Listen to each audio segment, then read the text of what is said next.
Produced and distributed by the National Organization for the Reform of Marijuana Laws in Washington, D.C., this is your NORML Daily Audio Stash, the growing truth about cannabis.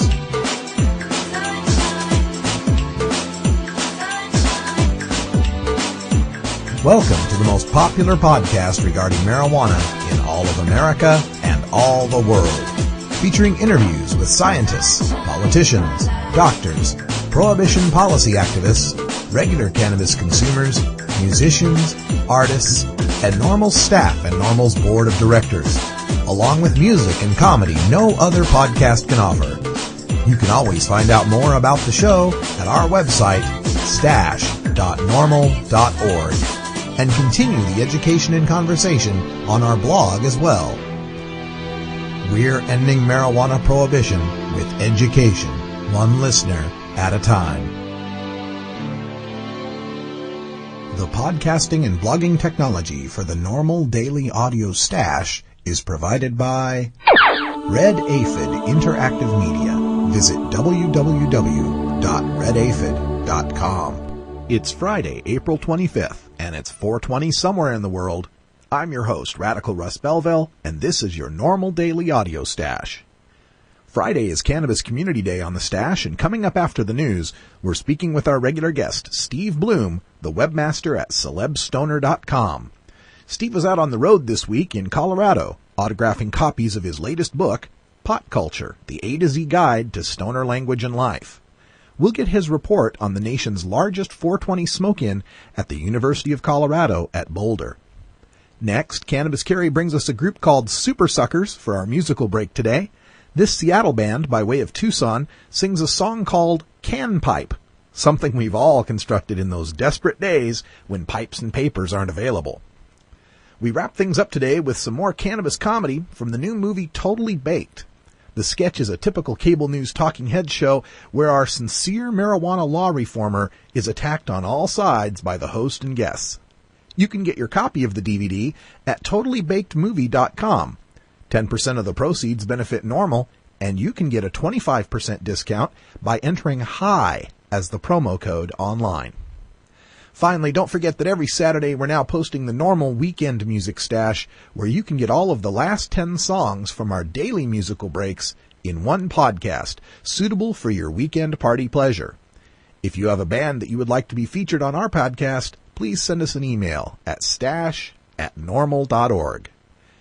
So sit back and relax with your favorite strain and enjoy your NORML Daily Audio Stash.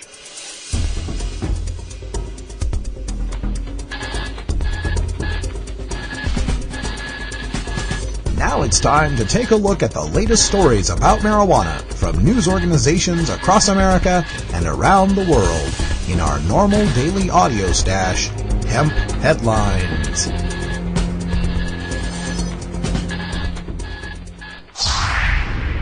Federal regulators say no to try legal weed on beer bottle cap.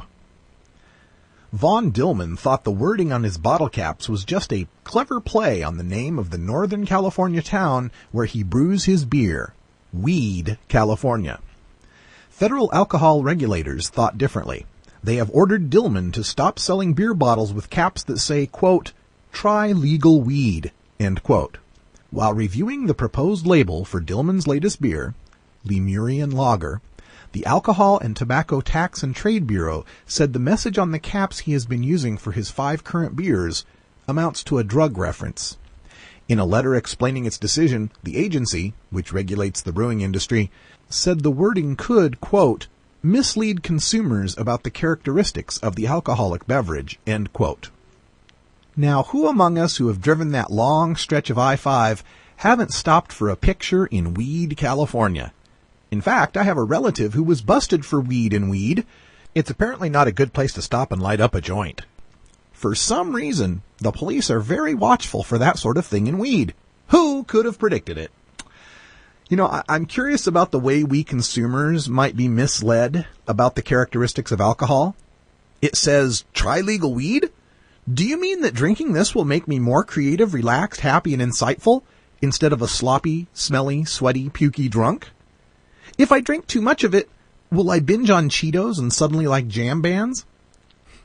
I'm amused that we don't want to put any drug references on a bottle of alcohol because alcohol is like, what, fruit juice? Milk? Gatorade? New Hampshire marijuana decrim bill drubbed in committee. From the Concord Monitor. The marijuana decriminalization effort at the State House appears to have gone up in smoke. The Senate Judiciary Committee yesterday voted 4-0 against a bill that would decriminalize possession of 1/4 of an ounce of the drug, making it a violation rather than a misdemeanor. The House passed the bill 193 to 141 last month.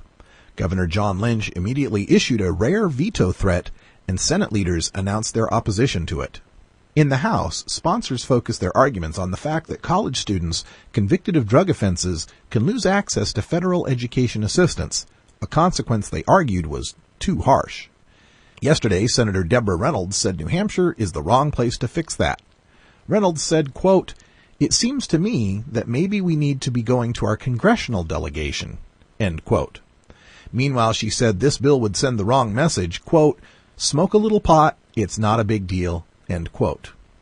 The bill's prime sponsor, Representative Jeffrey Fontes, held out little hope yesterday that the Senate would overturn the committee vote, saying he doesn't know of any senators who will argue in favor of the bill on the Senate floor.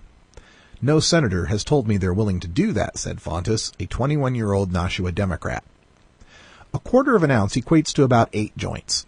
At a public hearing this week, opponents of decriminalization raised myriad issues, including how the bill jibes with laws against transporting marijuana or possessing paraphernalia. Some also raised the point that marijuana today is more potent than it was a few decades ago. Senator Bob Letourneau, a Derry Republican, said, quote, "The small amount is probably equal to a bag back in the 60s, end quote. Well, once again, the not your 60s pot myth raises its ugly head. It's predicated on the idea that the more potent the pot, the more dangerous it is. It's simply not true. Marijuana is non-toxic. Smoking more potent marijuana isn't any more likely to harm you. Marijuana is also self-titrating, which just means that users are able to immediately gauge the effects and limit intake. If you've got swaggy weed, you smoke a lot of it and get high. If you've got the diggity dank, you smoke a little of it and get high. You could argue that since you inhale less smoke from the chronic as opposed to the ditchweed, then more potent marijuana is actually safer for you. As for Senator Reynolds' contention that the elimination of student aid for drug convictions needs to be addressed in the federal Senate, well, that's true. New Hampshire cannot change a federal law. However, what triggers that law is an arrest for a marijuana possession, and 99% of all such arrests happen at the state level, which is something New Hampshire can address. Finally, about the message the bill would send, New Hampshire residents are already smoking pot and don't see it as a big deal. The House, which directly represents the people, supported the bill, and polls show over 70% public support for marijuana decriminalization.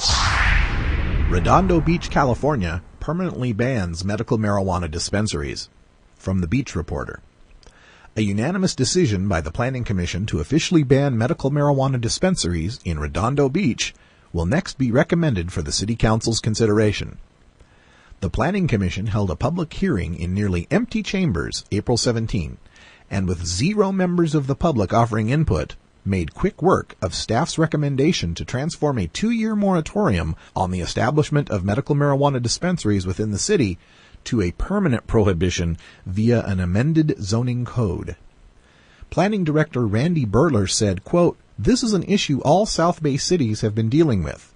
The action was against a dispensary that came in without the city's approval at a time when dispensaries were popping up all over. We were one of many cities to impose moratoriums," end quote. With a looming expiration date, Burler and city staff recommended to the Planning Commission an outright ban of medical marijuana dispensaries and an amendment to the zoning ordinance that specifically reflects that ban. Staff did offer the Commission a second option during last Thursday's meeting, one that would permit but stringently regulate dispensaries within the city, but that alternative was quickly dismissed.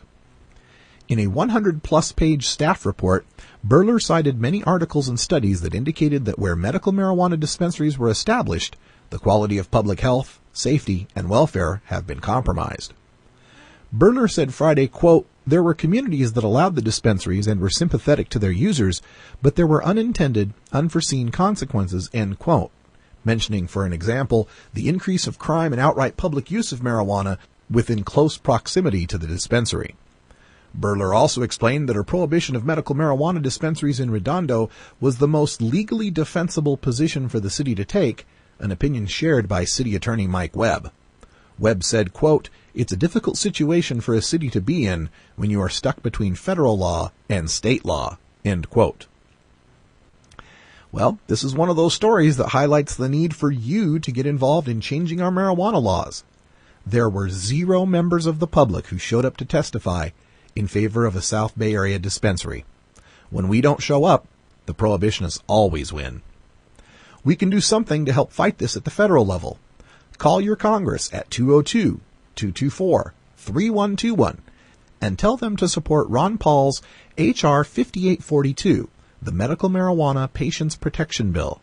This would tell the federal government hands off the 12 medical marijuana states. Maybe then the city attorneys in California won't be so nervous about allowing dispensaries. Marijuana is an addictive drug which produces in its users insanity, criminality, and death. Marijuana is the most violence-causing drug in the history of mankind. If the hideous monster Frankenstein came face to face with the monster of marijuana, he would drop dead from fright. Women's Christian Temperance Union, first wrong on alcohol, now wrong on cannabis. 75 years after the American people and its representatives in government rejected prohibitionists' great social experiment by repealing alcohol prohibition, one of the leading anti-libation organizations of that era these days is espousing reefer madness and pseudoscience.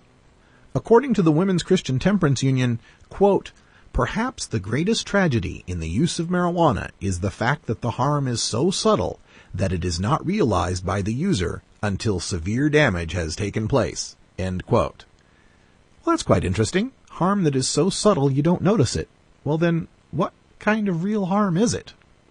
Anyway, recently a college student contacted NORML rightly confused that after conducting extensive online research and presenting a speech regarding the benefits of legalizing cannabis, her college professor told her that cannabis is very harmful, so much so that 20% of AIDS patients who use cannabis die prematurely because of immune deficiency syndrome. Of course, the most recent scientific research shows that cannabis use by HIV/AIDS patients is not only common, it's apparently a safe therapeutic that does not compromise the human immune system. When the student asked her professor for a citation for that claim, she was given the website to the anti-cannabis section of the Women's Christian Temperance Union webpage. WCTU also claims that nearly 20% of all drug-related deaths in 1999 were attributable to cannabis. However, the WCTU webpage lacks any citations or references. 1 out of 5 drug-related deaths attributable to cannabis? Try 0 out of 5. The WCTU was wrong-headed about fostering alcohol prohibition as a means of social control in the same way that the numerous anti-drug organizations are wrong to foster public policies that treat responsible adult cannabis consumers as violent criminals. The Partnership for Drug-Free America, National Families in Action, Community Anti-Drug Coalitions of America, the Drug-Free America Foundation, all of these organizations are just as wrong-headed as the Women's Christian Temperance Union was over 75 years ago.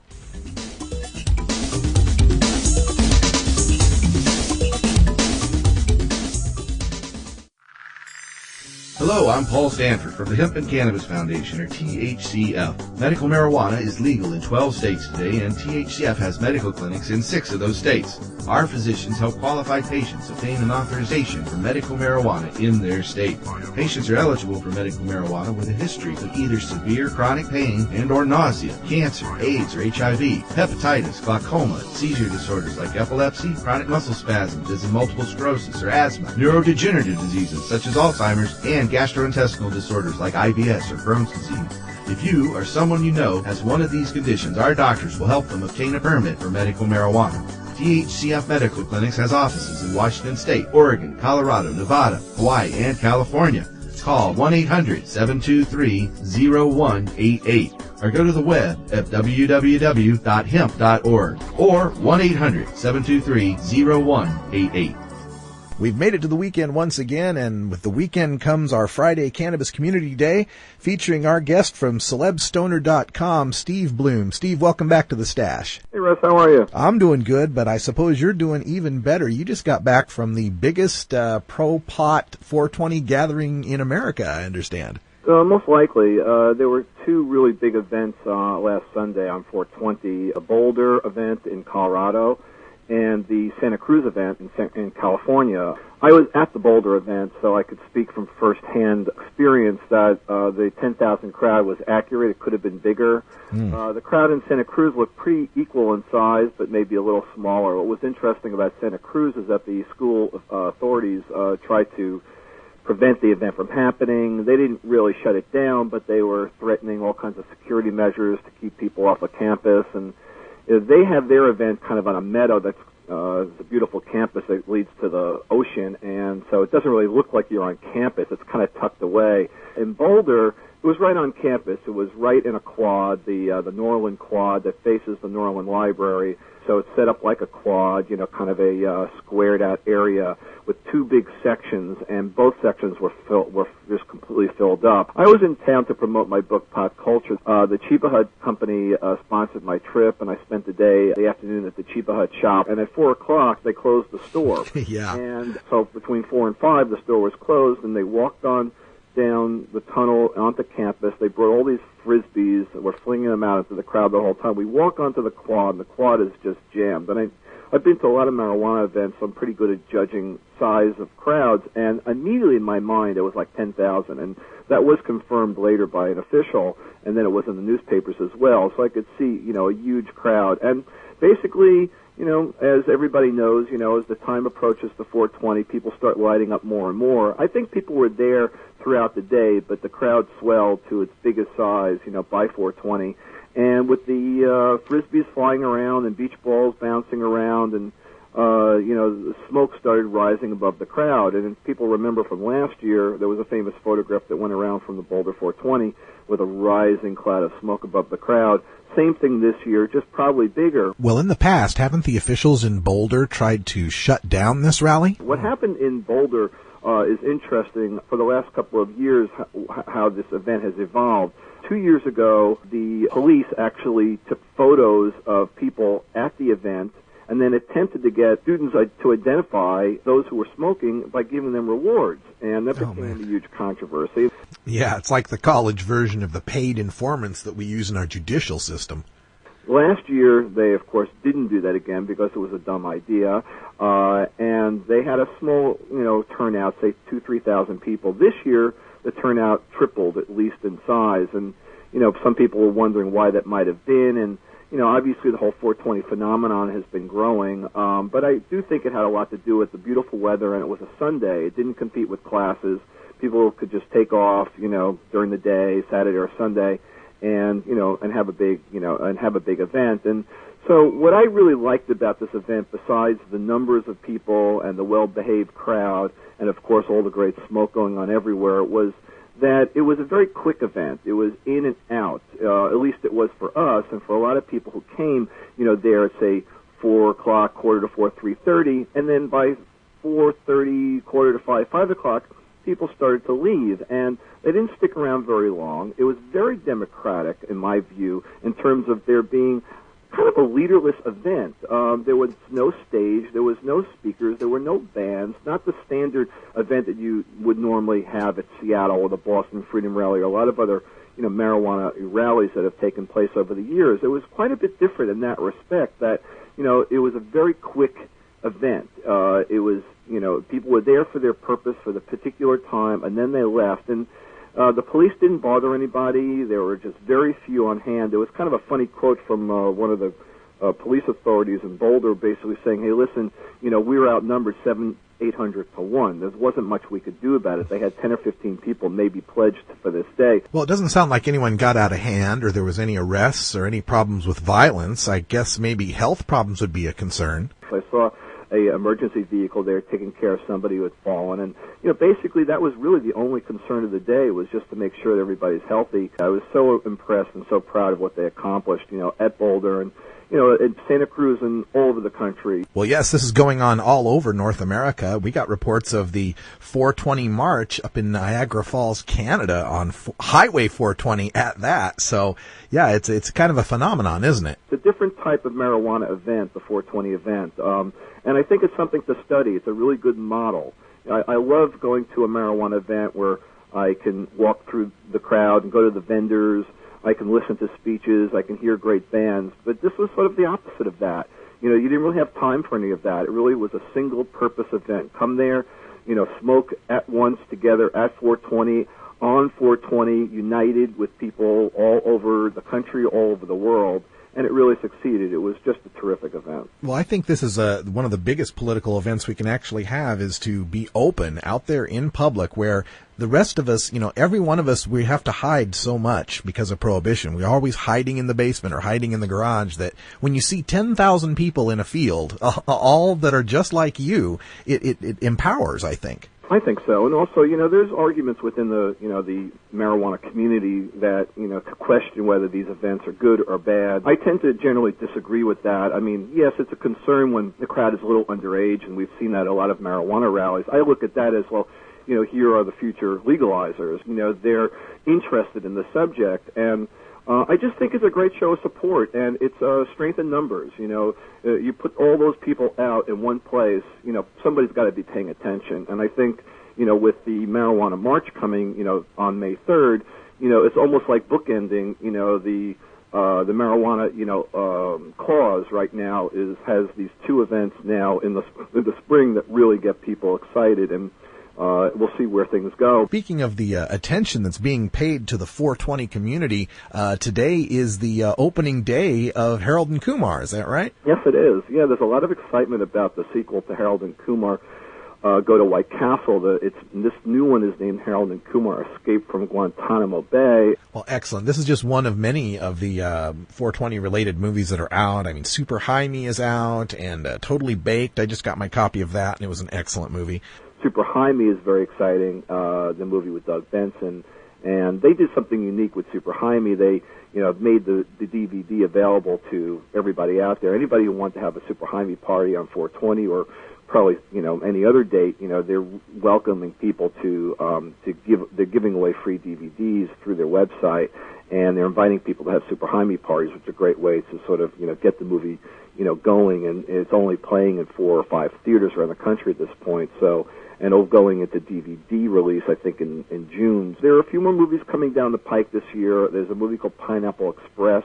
That's yet another movie with Seth Rogen and Judd Apatow. They, of course, did 40-Year-Old Virgin, Superbad, Knocked Up. This team of directors and comedy writers who have been putting out movie after movie with marijuana themes built in. And Pineapple Express is an action kind of adventure marijuana movie where Seth Rogen's character observes a murder and he tries to solve it. Pineapple Express is actually a strain of marijuana. There's another movie that's playing this week here in New York at the Tribeca Film Festival that just opened, the movie called The Whackness. And The Whackness, it won the Audience Award at Sundance. And it's a movie that is about a young guy who goes to his therapist, and he pays his therapist off in weed. Mary Kate Olsen is in the movie, and a few other sort of major actors, and so that's getting a lot of attention as well. So, this is like a kind of a big year for stoner movies, and especially with Harold and Kumar. It's interesting that Harold and Kumar a few years ago when it came out didn't do particularly well, and then it did very well as a DVD release, and now because of the DVD release has sort of gotten people really interested in the franchise. This movie coming out this time, the sequel, will probably do much better than the first ones. That's right. Stoner movie fans, you can get out and see Harold and Kumar Escape from Guantanamo Bay this weekend. Starts Friday. Starts tonight, I guess. It does. It starts today. And also, just as I like to remind the listeners of Audio Stash, my book, Pot Culture, has made its release and its debut. It came out on 420, and we're doing very well with the book. It's already going into its second printing. Oh, excellent. I want to thank everybody out there who has bought the book and those who haven't, who are interested. can go to stores wherever books are sold, can go onto Amazon, Barnes & Noble, and other places and pick up a copy. We've got links up on the Stash blog as well for today's post that you can click right to it. It'll take you right to the Amazon page. You can order your copy of Pot Culture. Steve, thanks for joining us on the Stash again. Thanks a lot, Russ.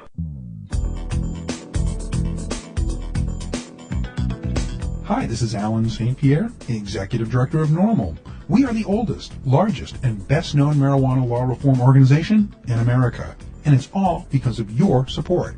Take some time to join NORML at www.norml.org. Your membership supports this podcast, our websites, our policy research and analysis, and our annual conferences. Changing marijuana laws is a grassroots effort, and it starts with you, the stakeholder. Join NORML today and add your voice to the millions of cannabis consumers who demand equality with our beer-drinking friends.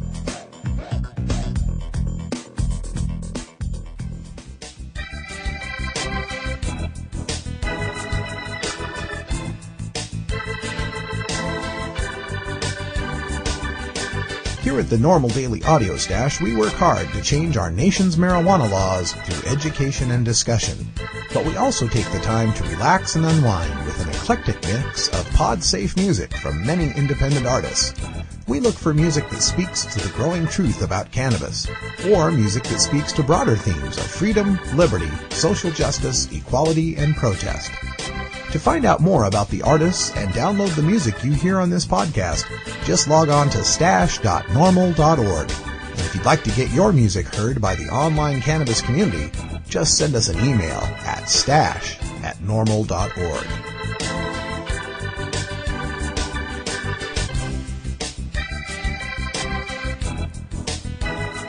Well, we've made it to Friday here on the Stash, and it's time for some rock and roll.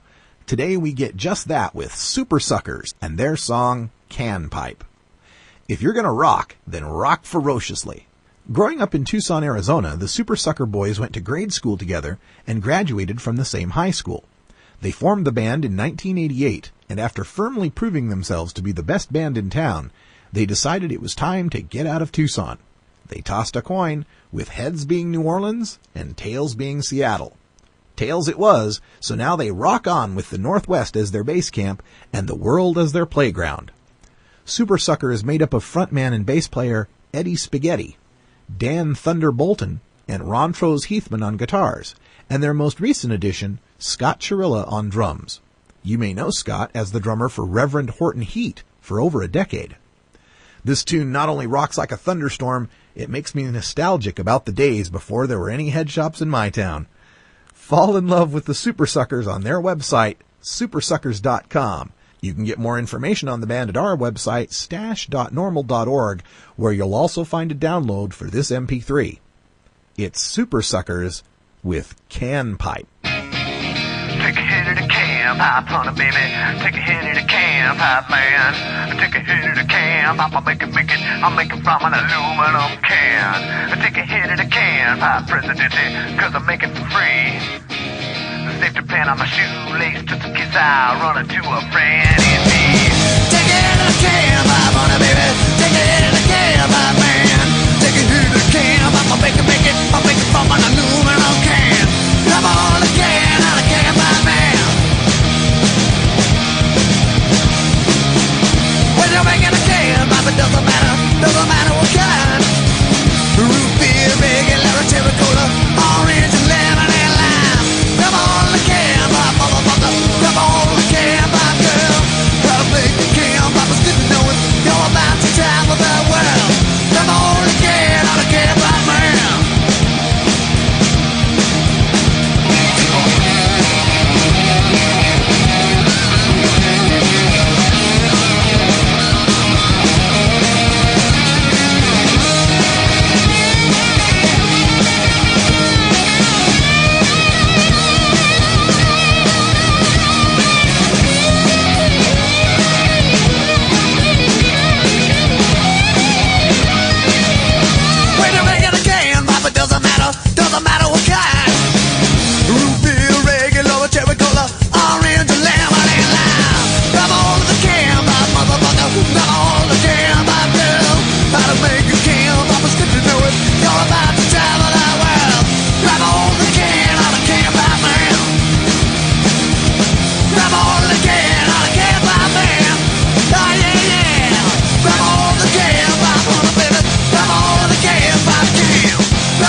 It's tough talking to kids about marijuana, especially if you might be a parent who dabbled a time or two in your youth.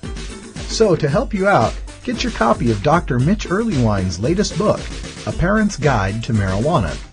Dr. Earlywine is an associate professor of psychology at the State University of New York at Albany and an expert on the studies concerning marijuana, its effect on health and society, and the methodology behind the statistics. He is a frequent guest here on our daily audio stash. Dr. Earlywine lays it all out without the propaganda and scare tactics that parents know won't work with teenagers. He presents a rational understanding of cannabis, what it is and what it isn't, and why kids shouldn't be using marijuana.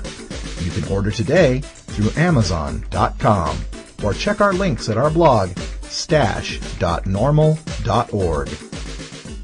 Let's slide into the weekend with a little bit of comedy. This is another clip from the movie Totally Baked. Remember, you can get yourself a copy of the DVD by going to totallybakedmovie.com. And remember, if you enter HIGH as a promo code, HIGH, then you get 25% off the cost of the DVD. 10% of the proceeds from all sales of the DVD will help to support NORML, so you can have a good time watching a funny movie and help to fight for the end of adult marijuana prohibition. This is a skit called Mudslingers from the DVD, and it's basically one of those TV talk shows like a point-counterpoint. Our hero is the woman Willa, who is supporting the end of adult marijuana prohibition, and she's battling against a Texas senator who is supporting marijuana prohibition. This is Mudslingers from the video Totally Baked. And now, it's Mudslingers with your host, Hack Murphy. And welcome back to Mudslingers. Tonight we're talking marijuana legalization. Should the weed be freed?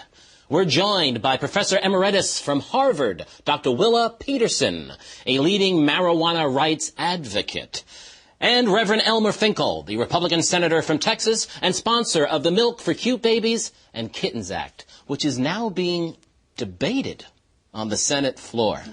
Now, Dr. Peterson, it's clear you don't support this bill. No, sir, I don't. Well, I just can't believe how anybody could be against the Milk for Cute Babies and Kittens Act. Well, sir, this bill contains nothing about babies or kittens. This is a bill proposing capital punishment for repeat drug possession charges. Well, stand me knee-deep in hog biscuits and call me Aunt Mary. Aren't you just a fancy-pants intellectual hippie? All right. Now that is plain, straight talk from an honest man. What say you? Reverend, in Appendices C and D, you suggest that the program be funded by diverting money from education. Well, I just don't see how you can come on the TV with your fancy hair and oppose the Milk for Cute Babies and Kittens Act. Sir, this is a law that would make it a capital crime to use a substance that is neither lethal nor addictive. Ms. Peterson, I don't think you understand the effect that these drugs can have on my gated community. On all of our gated communities. I'd like to introduce you to a lovely woman whose life was ruined by your pot. Ms. Hallworth, tell them your tragic story. My daughter was a sophomore in college, a beautiful young lady. Her life was perfect until the day she was gang raped. She was my beautiful baby, and now she's tainted. She's damaged goods. How do you respond to that, Miss Dopey Pants? Oh, I'm sorry. Did I miss something? What does this have to do with marijuana? Well, this situation would have been a lot worse if your pot was legal. You bet. With all due respect, ma'am, your daughter consented, which I don't think you can really call rape. How do you know it was consensual? Were you there? No, ma'am. But I rented it. Ah, there you go, blaming the victim. How do you sleep at night? The victim? She's listed as the star, the writer, the producer, and the director. Oh, no. I hope you're proud of yourself, Dr. Peterson. Hack, please. I came here today to participate in an intelligent, informed debate on the relegalization of marijuana. Legalization? The founding fathers of this great nation must be turning in their graves. Actually, Hack, George Washington, Thomas Jefferson, and Benjamin Franklin all grew cannabis. These men were also slave owners, Dr. Peterson, and I will not have you come on my show and advocate slavery. Slavery? Look, Ms. Peterson. Dr. Peterson. I am an impartial journalist, and even though I think you're a criminal with no values, I am willing to hear you out and even offer you a little backup. That's why we have a colleague of yours here today, fellow marijuana activist, Rusty Polton. Hey, man, 2 bongs! Yo, hey! Oh, Rusty, Yeah, you share Ms. Peterson's views, yes? Right on, brother. Yeah, I read some shit she wrote in Spleef magazine, and I was like, whoa, no shit, man. These fascists are trying to take our smoke because they're just too old to party. Well, everything that Reverend establishment here, everything that he is selling is nothing but, shake and seeds, man. Is that right? Yeah. Shake and seeds. Yes, it is. 1 acre of hemp equals like 40 or like 50 barrels of oil. Something like that. And you can make a lot of really rad shit with hemp. Like tapestries, my Hendrix tapestry, rolling papers, what else? You tell them. Hats, floppy hats. But you know what? We're getting fed up with these Washington Nazis. Yeah, well, the bong of freedom ain't cashed yet, man. Me and Willie here, we just packed it with some premium shit, man, and we are gonna make sure that everybody gets a rude fucking hit, man. Pass it around. That was great. Thanks a lot, Rusty. You have just set the marijuana reform back another 10 years. What do you mean, man? Come on. Come on, don't be that way. We just ripped these fascists a new one, you and me. We did it. We did Rusty! It. What? Rusty! What? I know that you think you're helping, but I am begging you to please stay off my side! Oh, come on, sister. Come on, Willie. Hey, come on. Don't be a buzzkill. Hey, let's you and me roll up a big spoocher. Yeah! Come on, girl.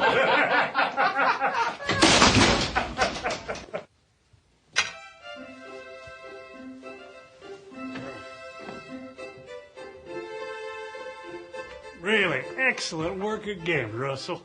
Thank you, Reverend. I felt it went very well. I don't think that marijuana will be legalized anytime soon. Really, that's just excellent. The president and the pharmaceutical boys will be very, very pleased. Good. Fantastic. Just a fantastic program, gentlemen. I don't know when those liberal hippies are going to realize that America just doesn't respond to their message anymore. Boy, you're not kidding. Now, who wants to light up a fatty? Sounds good to me. Thank you for downloading the NORML Daily Audio Stash, the growing truth about cannabis. We are produced by the National Organization for the Reform of Marijuana Laws in Washington, D.C. Our executive producer is Alan St. Pierre. Our deputy director is Paul Armentano. Our webmaster is Brian Judy. And web production is provided by Red Aphid Interactive Media.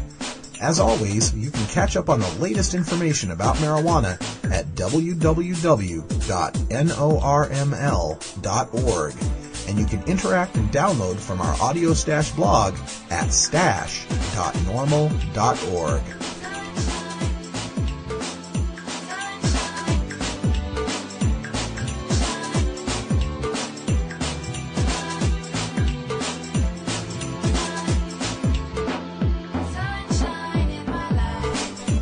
For everyone here at NORML, I'm your host, Radical Russ Belville, hoping all your harvests are bountiful and your encounters with law enforcement are non-existent. We leave you today with a cannabis quote from Jack Herer, activist and author of The Emperor Wears No Clothes. Quote, "In fact, marijuana lowers your stress level and lowers your body temperature. It actually seems that people live longer if they use it. If you substitute marijuana for tobacco and alcohol, you'll add 24 years to your life." End quote. Well, it certainly is the safest choice between alcohol, tobacco, and marijuana. It may not be for everyone, but it's certainly far less harmful than the legal drugs. I'm Radical Russ reminding you it's time to end adult marijuana prohibition. Don't forget to call your Congress at 202-224-3121. And as always, take care of each other, tokers.